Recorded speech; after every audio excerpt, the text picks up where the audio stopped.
Hello guys, അപ്പോൾ ഇന്ന് ഞാൻ എവിടെയുള്ളതെന്ന് മനസ്സിലായോ? നമ്മളെ പഴശ്ശി കുടീരത്തിൽ. അപ്പോൾ ഇതാണ് എൻ്റെ അനിയൻ. ഫോട്ടോ എടുക്കാനാന്ന് പറഞ്ഞ് ക്യാമറേൻ്റെ മുമ്പിൽ നിർത്തിയതാണ്.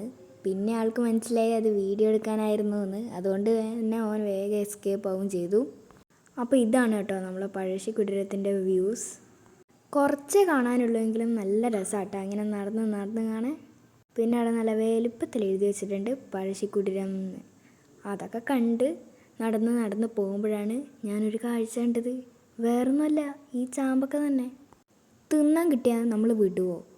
അതുകൊണ്ട് തന്നെ ഞാൻ കുറച്ച് പറിച്ച് അവിടെ തന്നെയുള്ള മ്യൂസിയത്തിൽ നിന്ന് കുറച്ച് ഫോട്ടോസും കുറച്ച് എഴുത്തും ഉരുളൻ കല്ലും കുടവും എല്ലാം കണ്ട് അവിടെ തന്നെയുള്ള ഈ ഓല മേഞ്ഞ കുടിലുകളുടെ സെക്ഷനിലേക്ക് പോയി.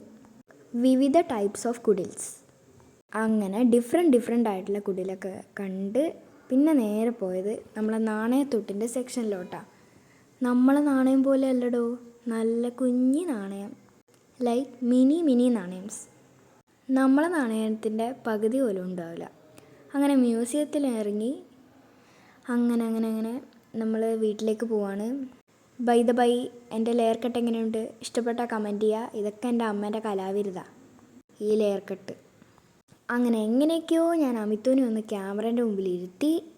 എന്നിട്ട് ഭയങ്കര കുസൃതിയാ എന്ന് പറഞ്ഞാൽ എന്നെ ഇടിക്കൂ. ഇതുപോലെ നേരത്തെ കണ്ടല്ലേ, ഞാൻ എന്ത് ചെയ്യുന്നോ അതുപോലെ തന്നെ ചെയ്യും. ഉദാഹരണമാണ് സോ ക്യൂട്ട് എന്ന് പറഞ്ഞാൽ അവനെ പുകഴ്ത്തിയാൽ ഇപ്പം കാണാം അവൻ്റെ തനി സ്വഭാവം. കണ്ട ഞാൻ എങ്ങനെ ചെയ്തോ അതുപോലെ തന്നെ ചെയ്യും. എന്നിട്ട് അവിടെ ഇരുന്ന് സോ ക്യൂട്ട് എന്ന് പറയുന്ന കണ്ടില്ലേ? അല്ലെങ്കിൽ ഈ മൂത്ത കുട്ടികൾ ചെയ്യുന്നതേ ഇളയ കുട്ടികൾ പഠിക്കുമെന്ന് പറയുന്ന പോലെയാണ്. അപ്പോൾ ഇത്രയേ ഉള്ളൂ വീഡിയോ. അപ്പോൾ എല്ലാവർക്കും ബൈ.